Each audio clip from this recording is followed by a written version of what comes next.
Hey, I'm Kathleen Jasper. Today we're talking about working backwards and saving time on our open response or constructed response questions on our reading test or our special education test or any test that requires you to write an essay. You're going to work backwards, think like a test maker, not a test taker. Let's get started.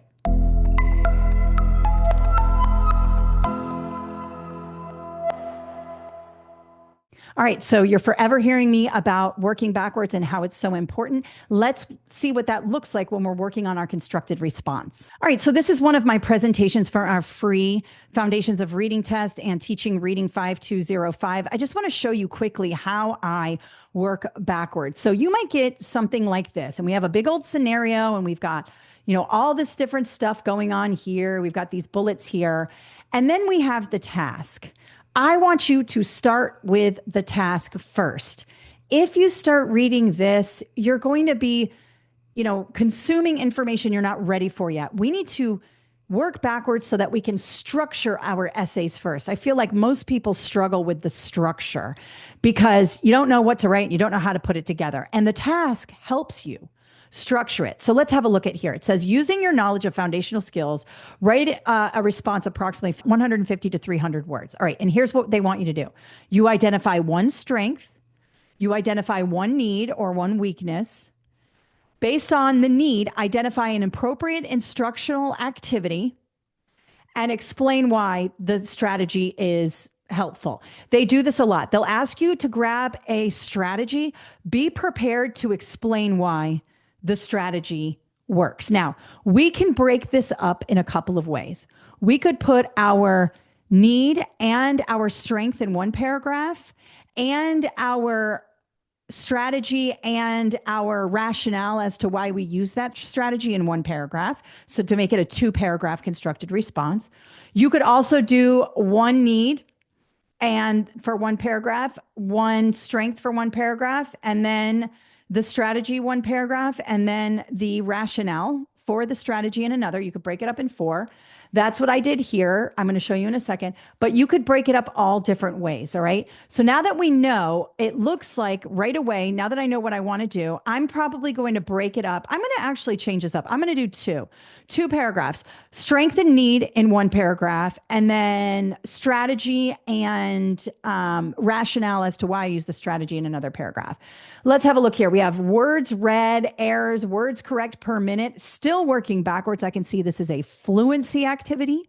So right away, if the kid is struggling in fluency, what are my fluency strategies? We always want to go to what strategies quickly. For mine, it's repeated reading, perhaps modeling. I can model how to read it more quickly with prosody, with accuracy. I love modeled reading and I love repeated reading. Those are my go-to when it comes to fluency. Make sure you have strategies for each foundational skill that you can go to. It doesn't matter what the question is about. I can fit in repeated reading if the student is struggling and modeling, because that is really important. Now it's just saying, describe one appropriate instructional strategy. I have 2 in my head, but I'm only going to do 1. Okay. And we can see here, total words read 85. He's at grade level. So that's a strength. Having a grade level words per minute works. Errors 12. That's a lot of errors, but he self-corrects. That's also a strength. Self-correction is a strength. And he's only reading about 85% of the words accurately, and the pace is sort of slow. So we need to speed this up and we need to get more accurate.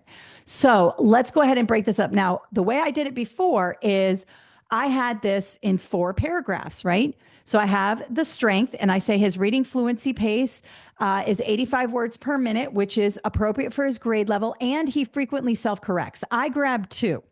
You don't have to be an overachiever. You can grab 1. And then here's my second paragraph. However, he often hesitates and he's just reading. His accuracy is just 85%. That's low. That's the instructional level. And then his pace is slow. Now, if I wanted to combine this, look what I can do here. I can just go here and I can take it down to just 1 strength and 1 weakness. So I might say here, demonstrates a significant strength in his ability to self-correct. indicating he understands and can identify the correct words. Okay. However, he often hesitates on words and phrases. This indicates his lack of confidence. His overall reading is just 85%. And I might stop right there. There we go. I have one strength and one weakness right here in my first paragraph. Do I need an intro? No. Does it say anywhere that you need an intro? No. For your constructed response and open response, I suggest you go right into what you're trying to say. Please do not go around the world. The person reading your essay wants you to be direct. Be direct. So I go right in. A strength is this, a weakness is that. And what did I just do there? I just check and check. We got those done. Those bullets are done. Moving on to the next two, which are the harder two. Now, based on this, I'm going to choose a strategy. So right away, I grab repeated reading. Noah would benefit from repeated reading practice. Now, I start with a general. Repeated reading is like a general term. Now let's dig down and get some specifics. Now explain what it is. The teacher can select a short passage or decodable text at Noah's instructional reading level and have him read it multiple times. I added a little modeling in here because I like the modeling. The teacher can model fluent reading, the first reading, by demonstrating appropriate pacing, expression, and accuracy. So because we're doing repeated reading, I say, okay, the teacher can read it first, then Noah can read it, then he can read it again and again and again.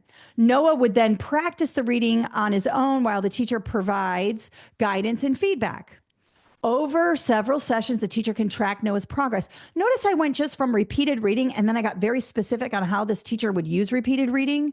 Talk about how you would use it quickly here, okay? And then you could say here, then the teacher can increase the complexity. So once he got good at this instructional level passage, we can increase the complexity, and he will get better at fluency. This is a research-based strategy. Okay.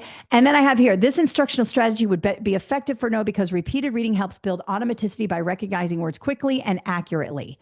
Now I go on and on here. By repeatedly encountering the same words and phrases, Noah will become more confident. You can do that. But guess what? This can all go away. And this can just be the last sentence of the paragraph where I talk about the instructional strategy. A really good way to wrap up that paragraph here that says, based on the need you identified, describe an appropriate instructional strategy.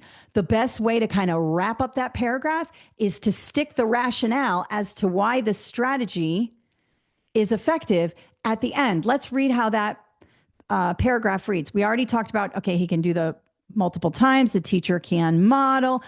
Then we can increase the complexity as he goes through the reading. And then I say, this instructional strategy would be effective for Noah because repeated reading helps build automaticity by recognizing words quickly and accurately.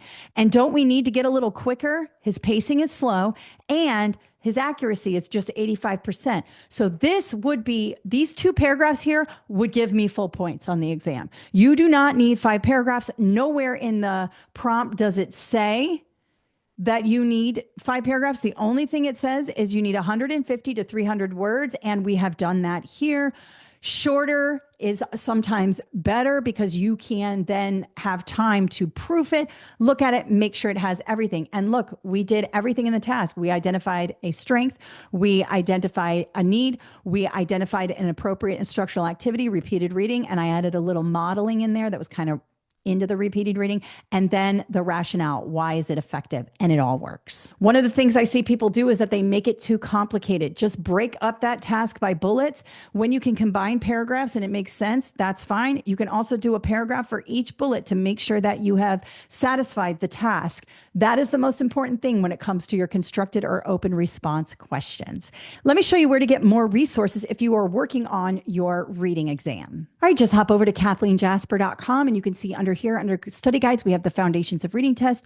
We have the Praxis Teaching Reading, and these study guides will work for lots of different reading exams. We also have the online courses here, Foundations of Reading and the 5205 Teaching Reading Exam. When you buy these courses, they come with the full digital study guide. Let me show you what those look like. This is what the test looks like. You can see that you can download the full study guide here when you buy our courses, and then I have videos for every single skill on on the exam along with quizzes and then quiz explanation videos. So you know why you got things correct and why you got them incorrect. We have this both for the Foundations of Reading test and the Teaching Reading. They're both very robust and will provide you with a ton of practice. Now, of course, you get the books digitally on our website, but if you want them physically, you can get them on Amazon, and there's a button on our website that will take you there.